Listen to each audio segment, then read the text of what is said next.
پھر آپ علیہ السلام نے انہیں کہا کہ تم ان بتوں کو کیوں پوجتے ہو جو نہ بولتے ہیں اور نہ دیکھتے ہیں اور نہ ہی خود کو بچا سکتے ہیں۔ انہیں اس بات کا اندازہ ہوا کہ وہ غلط تھے، لیکن ان کے غرور نے ان کی اس بے وقوفی کو تسلیم کرنے سے انکار کر دیا۔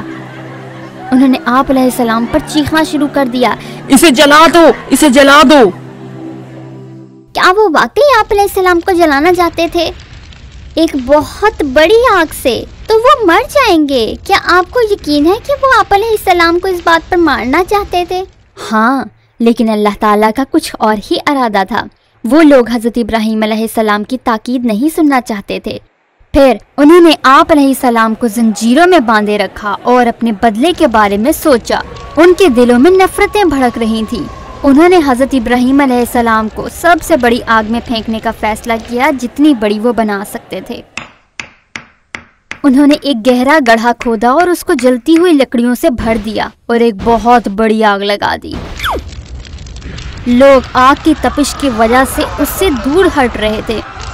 انہوں نے آپ علیہ السلام کو ایک بہت بڑی گلیل میں رکھا اور ان کے ہاتھ اور پاؤں کو باندھ دیا۔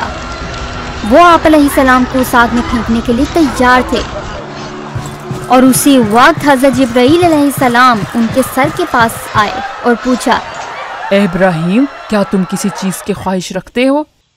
کیا ابراہیم علیہ السلام نے آگ سے بچنے کی خواہش کی؟ آپ علیہ السلام نے صرف یہی کہا کہ اللہ تعالیٰ ان سے راضی ہو جائیں۔ اب گلیل چھوڑ دی گئی اور حضرت ابراہیم علیہ السلام کو آگ میں پھینک دیا گیا، لیکن اللہ تعالیٰ نے اپنے پیغمبر کو مرنے کی اجازت نہیں دی۔ اللہ نے آگ کو حکم دیا، پیغمبر کے لیے ٹھنڈی اور محفوظ ہو جاؤ۔ پھر یہ معجزہ ہوا، آگ نے اللہ کا حکم مانا۔ حضرت ابراہیم علیہ السلام آگ سے ایسے باہر آئے جیسے وہ کسی پرسکون باغ سے آ رہے ہوں۔ آپ علیہ السلام کا چہرہ چمک رہا تھا۔ آپ علیہ السلام کے کپڑوں پر دھوئیں کے کوئی نشان نہ تھے۔ لوگ یہ دیکھ کر حیران ہو گئے اور کہا، شاندار! ابراہیم کے خدا نے اسے آگ سے بچا لیا۔ اس کہانی کے 2 سبق ہیں، مجھے کون بتا سکتا ہے؟ مجھے پتا ہے۔ اللہ تعالیٰ یہی دیکھنے کے لیے حضرت ابراہیم علیہ السلام کا امتحان لینا چاہتے تھے کہ آپ علیہ السلام کا اللہ پر یقین کتنا مضبوط ہے۔ مجھے دوسرا سبق پتا ہے، اللہ نے یہ معجزہ لوگوں کو دکھانے کے لیے کیا کہ حضرت ابراہیم علیہ السلام واقعی پیغمبر ہیں، تاکہ لوگ آپ علیہ السلام پر ایمان لے آئیں اور ان کی باتوں کو مانیں۔ ماشاءاللہ، بالکل صحیح۔ اس کے بعد بابل کے بادشاہ نمرود نے جب یہ واقعہ سنا تو وہ بہت غصہ ہوا۔ وہ آپ علیہ السلام سے بحث کرنا چاہتا تھا اور اپنے لوگوں کو دکھانا چاہتا تھا کہ وہ بادشاہ یقیناً خدا ہے اور حضرت ابراہیم علیہ السلام جھوٹے ہیں۔ انہوں نے حضرت ابراہیم علیہ السلام سے پوچھا، تمہارا خدا کیا کر سکتا ہے جو میں نہیں کر سکتا؟ حضرت ابراہیم علیہ السلام نے فرمایا، اللہ تعالیٰ زندگی اور موت دیتا ہے۔ بادشاہ نے فخر سے جواب دیا، میں زندگی اور موت دے سکتا ہوں، میں کسی کو بھی مار سکتا ہوں۔ جاؤ کسی شخص کو گلی سے لاؤ اور میں اس بندے کو موت سے بچا کر زندگی دے سکتا ہوں۔ حضرت ابراہیم علیہ السلام نے فرمایا، اللہ مشرق سے سورج کو نکالتا ہے، کیا تم اسے مغرب سے نکال سکتے ہو؟ نمرود لاجواب تھا۔ آپ علیہ السلام تو بہت عقل مند اور بہادر تھے۔ ہاں، بے شک وہ تھے۔ بہت دیر تک لوگوں کو ایک خدا کی عبادت کی طرف بلاتے ہوئے صرف ایک مرد اور ایک عورت خدا پر ایمان لائے۔ اس عورت کا نام سارہ تھا جو آپ علیہ السلام کی بیوی بنی، اور دوسرا آدمی آپ علیہ السلام کا بھتیجا تھا، حضرت لوط علیہ السلام، جو کہ پیغمبر بنے۔ پھر انہوں نے بابل سے باہر جانے کا فیصلہ کیا۔ حضرت ابراہیم علیہ السلام، لوط علیہ السلام اور سارہ علیہ السلام نے اپنا لمبا سفر شروع کیا اور شام، مصر اور فلسطین کا سفر طے کیا۔ انہوں نے غریبوں کی مدد کی اور اچھے اعمال کرتے ہوئے لوگوں کو اللہ کی طرف بلایا۔ اس وقت تک حضرت لوط علیہ السلام نے موت کے سمندر کی طرف ہجرت کی۔ اس وقت وہ ہم جنس پرستوں کا شہر تھا۔ ایک دن حضرت ابراہیم علیہ السلام اللہ کے سامنے گڑگڑانے لگے کہ انہیں دکھایا جائے کہ کیسے آخرت میں مرے ہوئے لوگوں کو دوبارہ زندگی دے کر زندہ کیا جائے گا۔ اللہ نے حضرت ابراہیم علیہ السلام کو حکم دیا کہ 4 پرندے لو اور ان کو کاٹ ڈالو اور ان کے جسم کے حصوں کو ملا دو، پھر ان کو 4 حصوں میں بانٹ دو اور ان کو 4 مختلف پہاڑوں کی چوٹیوں پر رکھ دو، اور پھر ان پرندوں کو اللہ کے نام سے واپس بلاؤ۔ فوراً ہی وہ پرندوں کے ملے ہوئے حصے الگ الگ ہو کر مختلف جگہوں پر اپنی اصلی جسامت کے ساتھ جڑ کر دوبارہ زندہ ہو گئے اور اڑ کر آئیں۔ اللہ نے انہیں اتنا خوبصورت معجزہ دکھایا۔ مصر میں کیا ہوا؟ مصر میں ایک بہت برا بادشاہ تھا۔ اس نے حضرت ابراہیم علیہ السلام کی بیوی سارہ کو نقصان پہنچانے کی کوشش کی۔ جب اس نے حضرت سارہ علیہ السلام کو دیکھا، اس نے آپ کو اپنے ہاتھ سے پکڑنے کی کوشش کی، لیکن اس کا ہاتھ سخت ہو گیا۔ اس نے کہا، اپنے خدا سے میرے لیے دعا مانگو کہ میں تمہیں نقصان نہیں پہنچاؤں گا۔ اس کے بعد اللہ نے اسے چھوڑ دیا۔ اس نے پھر آپ علیہ السلام کا ہاتھ پکڑنے کی کوشش کی، اس کا ہاتھ پھر سخت ہو گیا۔ پھر اس کو احساس ہوا کہ آپ علیہ السلام ایک عام عورت نہیں تھی۔ اس نے پھر آپ علیہ السلام سے گزارش کی کہ وہ اللہ کو کہے کہ وہ مجھے چھوڑ دے۔ اللہ نے پھر اسے چھوڑ دیا۔ حضرت سارہ علیہ السلام کے اس جگہ کو چھوڑنے سے پہلے بادشاہ نے ایک فلسطینی عورت ہاجرہ نامی ملازمہ ان کو تحفے میں دی۔ ہاجرہ یہ پیغمبر کی دوسری بیوی تھی، صحیح؟ اور یہ حضرت اسماعیل علیہ السلام کی والدہ تھی نا، صحیح؟ ہاں ماشاءاللہ، تمہیں کہانی کا پتہ ہے۔ آپ علیہ السلام حضرت ابراہیم علیہ السلام کی دوسری بیوی کب بنی؟ وقت گزرتا گیا اور حضرت سارہ علیہ السلام کی کوئی اولاد نہ تھی۔ اب آپ دونوں بوڑھے ہو رہے تھے، اس لیے حضرت سارہ علیہ السلام نے حضرت ابراہیم علیہ السلام سے گزارش کی کہ آپ علیہ السلام ان کی ملازمہ ہاجرہ سے شادی کر لیں، اور اللہ سے دعا کی کہ وہ آپ علیہ السلام کو اولاد سے نوازیں۔ ہاجرہ علیہ السلام سے بیٹا پیدا ہوا جن کا نام اسماعیل علیہ السلام رکھا گیا، لیکن اس وقت تک حضرت ابراہیم علیہ السلام بہت بڑے ہو چکے تھے۔ اچھا، مجھے اب سمجھ آیا۔ اب میں آپ کو زمزم کی کہانی سناؤں۔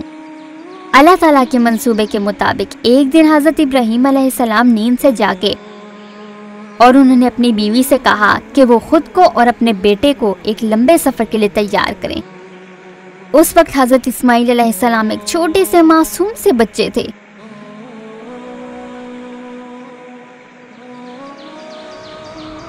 ایک لمبے سفر کے بعد وہ ایک صحرا میں پہنچے جو صفا اور مروہ کے پہاڑ کے قریب تھا۔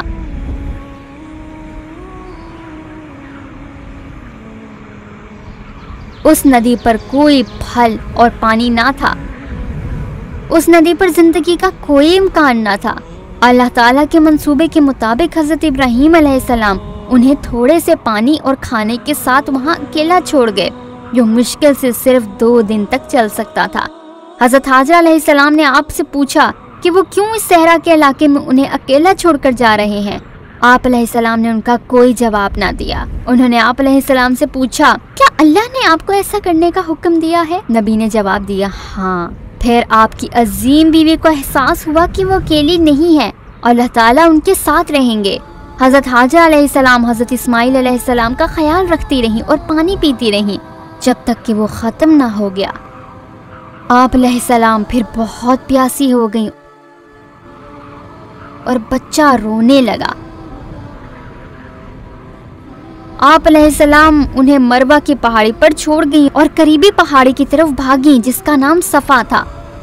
وہ وہاں کھڑی رہیں اور دیکھتی رہیں کہ شاید آپ علیہ السلام کو کوئی نظر آئے، مگر انہیں کوئی نظر نہ آیا۔ آپ علیہ السلام صفا اور مروہ کے درمیان 7 مرتبہ بھاگیں۔ جب آپ علیہ السلام آخری مرتبہ مروہ کی پہاڑی پر پہنچی تو آپ علیہ السلام تھک چکی تھیں۔ آپ علیہ السلام بچے کے پاس بیٹھ گئیں۔ پھر انہوں نے ایک آواز سنی۔ آپ علیہ السلام کھڑی ہوئی اور مدد کے لیے پکارنے لگی۔ انہوں نے ایک فرشتے کو زمین کھودتے دیکھا جب تک کہ وہاں سے پانی نہ بہنے لگے۔ آپ علیہ السلام نے اس کے گرد ایک بیسن بنایا۔ آپ علیہ السلام نے اپنے ہاتھوں سے پانی لیا، پیا، اپنی مشک بھری اور اپنے بچے کو پلایا، اور وہ جگہ جہاں سے پانی نکلا زمزم تھی۔ واہ، کیا معجزہ ہے! لیکن وہ وہاں اکیلے رہے، وہ ضرور خوفزدہ ہو گئے ہوں گے۔ ان کو زندہ رہنے کے لیے خوراک بھی چاہیے ہوگی نا، وہ وہاں مشکل سے ہی موجود ہوں گی۔ ہاں، اللہ تعالیٰ کا بہت بڑا منصوبہ تھا۔ وہ حضرت حاجر علیہ السلام کا اللہ پر یقین دیکھ کر بہت خوش تھا۔